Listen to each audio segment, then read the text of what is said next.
Olá pessoal, comandante Leonardo Matos aqui, esse é o nosso Conexão Gel número 171, hoje é sexta-feira, 18 de fevereiro de 2022. O tema inicial de hoje segue sendo a questão da crise da Ucrânia, semana 13, a primeira vez que falei sobre essa crise da Ucrânia foi no Conexão Gel número 160, no final de novembro, então decidi começar a numerar para a gente acompanhar como que esse drama realmente tem se arrastado já há bastante tempo. Em termos de retrospectiva da semana em relação à crise, no sábado o presidente Biden ligou para o presidente Putin, no mesmo sábado o Macron da França ficou mais de uma hora falando com Putin também ao telefone. Na terça-feira, o chanceler da Alemanha, o Olaf Scholz, esteve lá em Moscou com o presidente Putin. A grande questão em relação à Alemanha é o Nord Stream 2, que é aquele gasoduto que já está pronto, ligando a Rússia à Alemanha. Vocês lembram que na semana passada eu comentei da minha surpresa em relação à declaração do presidente Biden dos Estados Unidos, que disse que caso a Rússia invadisse a Ucrânia, o Nord Stream 2, o gasoduto, estaria fechado para sempre, né? O Olaf Scholz se posicionou de uma maneira bastante tímida, na minha opinião, na opinião de muitos analistas, e nessa terça-feira, conversando com Putin, não temos grandes novidades, não. Um dado que eu acho interessante é a questão do ex-chanceler alemão, o Gerhard Schröder, que foi chanceler da Alemanha antes da Merkel, é do partido do Olaf Scholz, foi aceito para compor o board da Gazprom, que é uma estatal russa de gás, e esse tema continua reverberando bastante dentro da Alemanha, etc., ou seja, mostrando laços de um político bastante influente da Alemanha com empresas de energia da Rússia.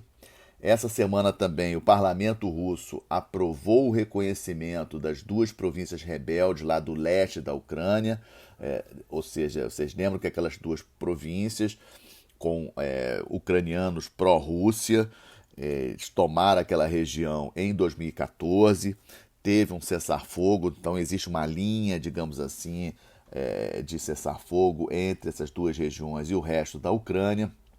E essa semana a Duma, que é o parlamento russo, aprovou digamos assim, uma resolução de um dos partidos, uma demanda de um dos partidos para que a Rússia reconheça formalmente essas duas repúblicas como essas duas províncias como país independente. Isso está na mão do Putin para ele ratificar ou não. É uma questão muito sensível, porque se o Putin ratificar e efetivamente a Rússia reconhecer essas duas províncias como estados independentes, aí sim fica cada vez mais forte aquela possibilidade que eu já tinha falado aqui, da Rússia mandar tropas para garantir a segurança dos dois novos estados, digamos assim, reconhecidos pela Rússia, e a Rússia perderá para sempre a Ucrânia em termos de corações e mentes. Ou seja, o estado ideal para a Rússia seria a Ucrânia, como a Bielorrússia, voltar para a influência da Rússia, ou seja, ser um estado ali tampão, como é o caso da Bielorrússia, seguindo aí mais ou menos as demandas da Rússia, não entrando para a União Europeia, não entrando para a OTAN. Caso tenha esse reconhecimento dessas duas províncias como estados independentes, eu acho que a Rússia perde definitivamente a Ucrânia em termos de corações e mentes. Hoje, nessa sexta-feira, a Rússia informou que está retirando mais tropas da fronteira. Ontem tivemos notícias de quebra do cessar-fogo ali naquelas províncias entre os rebeldes pró-Rússia e as tropas ucranianas. Vamos seguir acompanhando essa que é a principal crise do momento. E, para fechar esse tema, está mais ou menos certo uma nova reunião entre o secretário de Estado dos Estados Unidos, o Antony Blinken, e o Sergei Lavrov, o ministro das Relações Exteriores da Rússia, na próxima semana. Então, vamos seguir acompanhando esse assunto. O segundo tema que eu trago para vocês, também relacionado um pouco ao primeiro, foi a visita do presidente Bolsonaro à Rússia essa semana. Ele chegou à Rússia na terça-feira, esteve com o presidente Putin na quarta-feira. Lembrando que o presidente Bolsonaro foi convidado pelo presidente Putin no ano passado, o Brasil faz parte dos BRICS, tem boas relações com a Rússia e tem alguns elementos aqui importantes para a gente comentar. O primeiro, que o Brasil tem uma balança comercial negativa com a Rússia, bastante negativa. É importante mudar essa situação, ou seja, vendermos mais produtos para a Rússia para equilibrar essa balança. Nós importamos muitos fertilizantes da Rússia.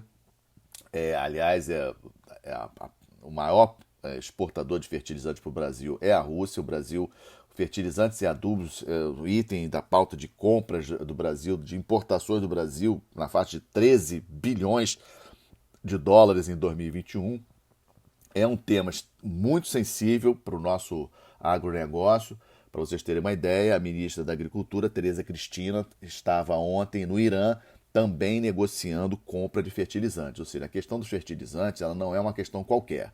Volto a insistir, é o item principal da pauta de importações do Brasil. Ano passado, 2021, 13 bilhões de dólares e a Rússia é o nosso maior fornecedor. Além, obviamente, dessa pauta de um equilíbrio maior na balança comercial, a questão dos fertilizantes, a questão da defesa, de itens de defesa também bastante significativo. O ministro da Defesa acompanhou a comitiva do presidente Bolsonaro e assuntos relacionados à defesa também foram conversados. Não temos detalhes a respeito, mas lembrando que a Rússia, a segunda maior potência militar do planeta, com expertise em várias áreas, como, por exemplo, guerra cibernética, como, por exemplo, mísseis hipersônicos, ou seja, tem muita coisa que a Rússia tem em termos de defesa que interessa a qualquer país. No final, eu achei positiva a visita do presidente. É importante a gente separar o momento político que o Brasil vive em relação às eleições no final do ano da questão do chefe de Estado do Brasil. Ou seja, ali nós temos que encarar essa ida lá como uma ida do presidente do nosso país, independente de quem ele seja, com outro presidente de um país importantíssimo. Ou seja, no total, no geral, considerei positiva a ida do presidente, mostrando inclusive uma certa independência dos Estados Unidos, que obviamente não queria a ida do presidente Bolsonaro lá. E até ontem recebi uma pergunta por que o Brasil ainda não foi, que o presidente Bolsonaro ainda não foi recebido pelo presidente Biden. Eu sugeri perguntar isso para o presidente Biden. Eu acho que os Estados Unidos, já falei isso aqui outras vezes, precisa de uma estratégia para a América do Sul.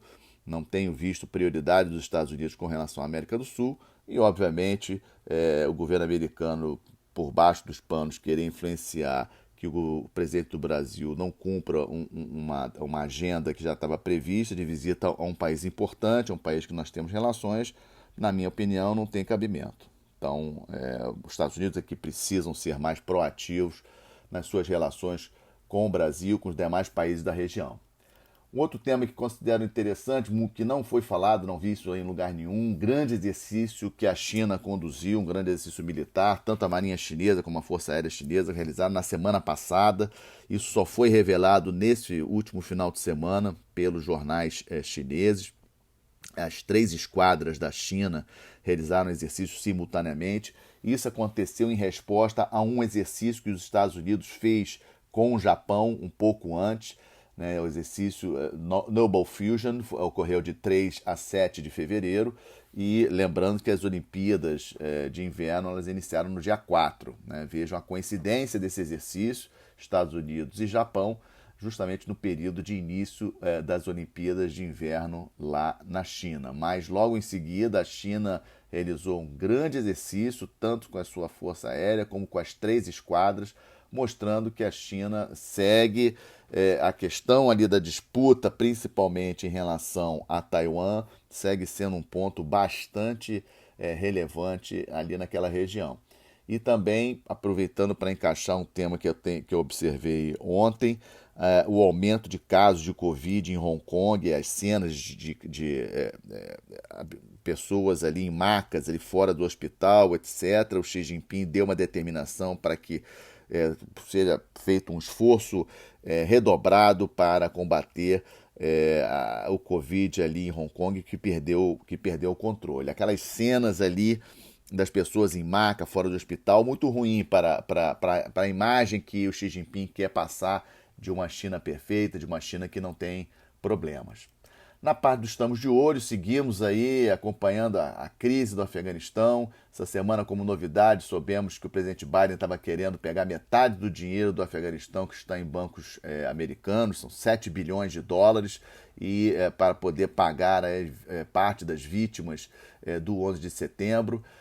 Mas, logicamente, muitas organizações reclamaram, então o assunto foi meio que esquecido, ninguém fala mais nesse assunto, mas a questão do Afeganistão segue preocupando. Também seguimos acompanhando a questão das negociações do programa nuclear do Irã, que estão ocorrendo lá em Viena, tema que considero importantíssimo, já tenho falado várias vezes aqui no podcast. Israel não vai deixar o Irã ter arma nuclear, então essas negociações em relação ao programa nuclear do Irã para segurar o programa do Irã de maneira a não conseguir ter, não chegar a ter a bomba atômica, a arma nuclear. Alguns analistas acham que tem realmente chance de sair.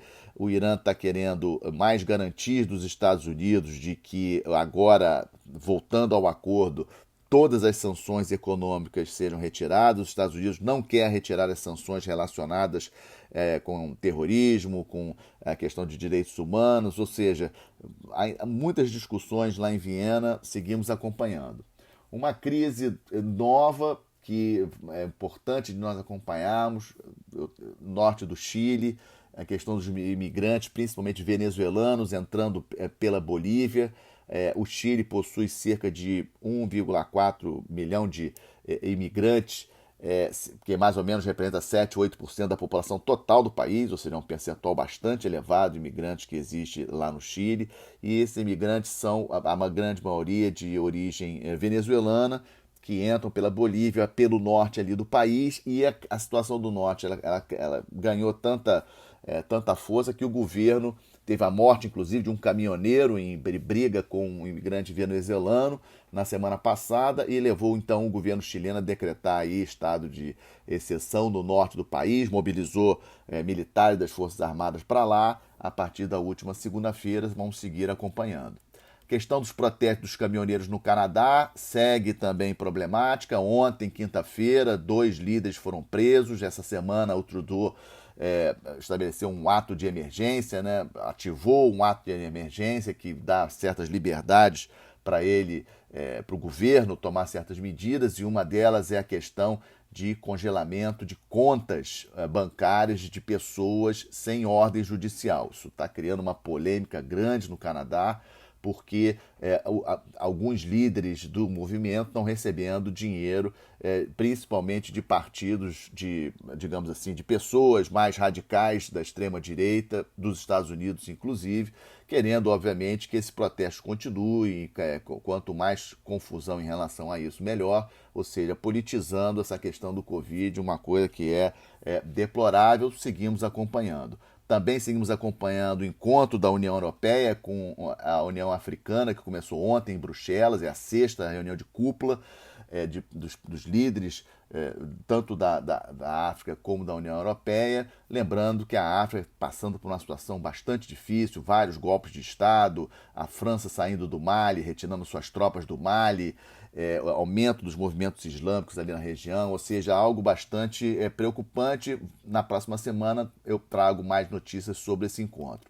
E fechando, vocês sabem que normalmente fecho com uma boa notícia, mas infelizmente essa semana, com essa tragédia lá em Petrópolis, cidade vizinha nossa aqui, próxima aqui da gente, com muitos amigos que moram lá, e as perdas de vidas humanas sempre entristecem muita gente, e as cenas do que aconteceu. Espero que essa tragédia, de alguma forma, sirva para abrir os olhos das pessoas na hora de votar e escolher os seus políticos que vão ocupar as posições aí de governança, tanto em prefeitura como governo do estado, etc., porque aquela situação ali em Petrópolis já era algo previsível. Né? Não há condições de nós termos casas nos morros daquela forma, né? E infelizmente eu fecho esse podcast. Não gosto de fechar o nosso podcast com uma notícia ruim, eu sempre gosto de fechar com uma boa notícia, mas eu tinha que falar isso para vocês, né? Tinha que lembrar a vocês. De toda forma, o movimento, digamos assim, das pessoas, a mobilização de muitas pessoas para ajudar, acaba sendo uma boa notícia dentro dessa tragédia, né? Muitas pessoas já estão enviando dinheiro, mantimentos e outras coisas para os desabrigados lá em Petrópolis, e essa é uma boa notícia dentro de uma notícia muito triste.